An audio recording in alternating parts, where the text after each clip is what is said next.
Bismillahirrahmanirrahim. Assalamualaikum warahmatullahi wabarakatuh. Proses lahirnya Pancasila.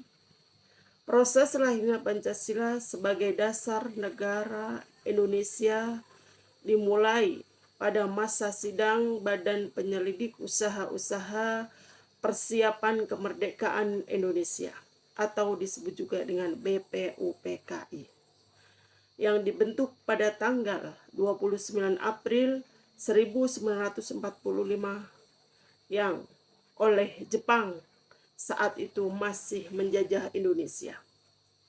BPUPKI bertugas menyelidiki berbagai hal penting, termasuk merumuskan dasar negara bagi Indonesia merdeka. Sidang pertama BPUPKI berlangsung dari tanggal 29 Mei hingga 1 Juni 1945. Dalam sidang ini, Muhammad Yamin mengusulkan 5 asas dasar negara, yaitu 1. Pri kebangsaan, 2. Pri kemanusiaan, 3. Pri ketuhanan, 4. Pri kerakyatan, dan 5. Pri kesejahteraan rakyat. Supomo pula mengajukan konsep dasar negara yang berisi 1. Tentang persatuan, 2. Tentang kekeluargaan, 3. Manfaat demokrasi, 4. Musyawarah, dan kelima adalah keadilan sosial.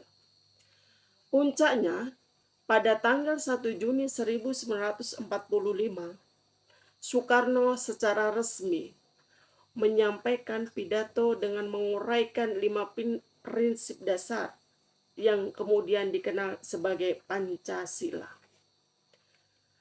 Kelima sila ini dirumuskan sebagai prinsip dasar yang mencerminkan nilai-nilai luhur bangsa Indonesia dan menjadi fondasi untuk kehidupan berbangsa dan bernegara. Pancasila kemudian diresmikan sebagai dasar negara dalam pembukaan Undang-Undang Dasar 1945.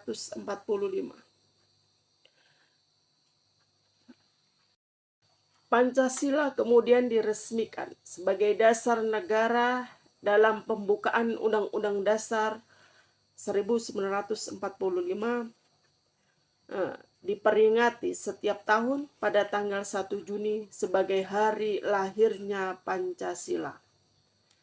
Proses ini melibatkan diskusi mendalam dalam musyawarah antara tokoh nasionalis dan pemimpin agama dengan tujuan menyatukan keberagaman bangsa Indonesia dalam satu dasar negara yang kokoh.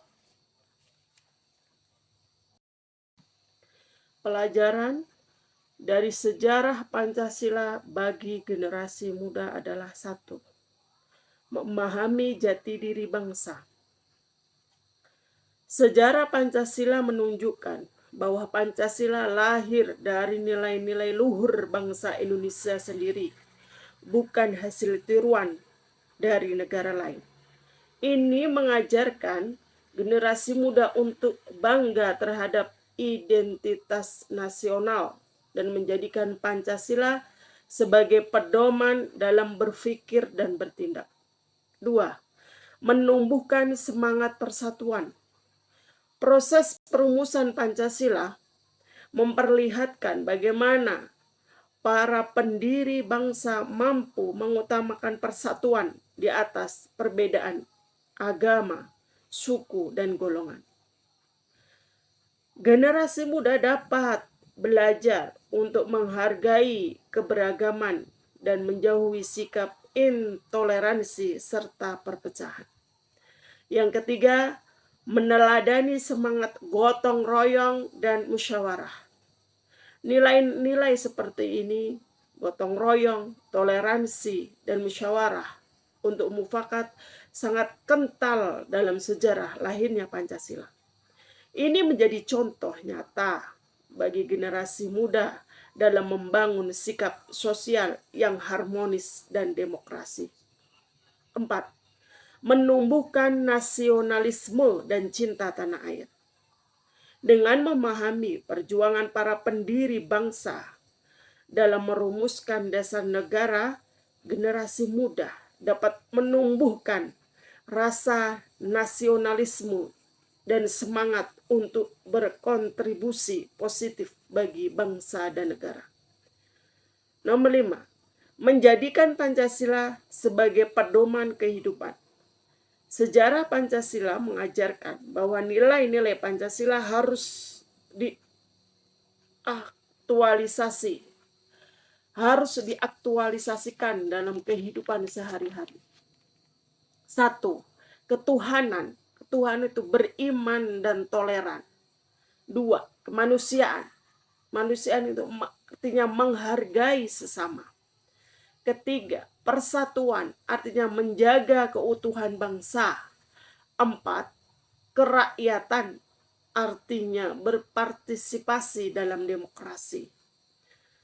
Kelima, keadilan, artinya menjunjung keadilan sosial. Kesimpulannya, generasi muda perlu mempelajari sejarah Pancasila bukan hanya untuk mengetahui asal-usulnya, tetapi untuk menanamkan nilai-nilai sebagai panduan moral, etika, dan semangat kebangsaan dalam kehidupan yang modern ini. Demikian yang dapat saya sampaikan tentang sejarah Pancasila, sejarah lahirnya Pancasila. Assalamualaikum warahmatullahi wabarakatuh.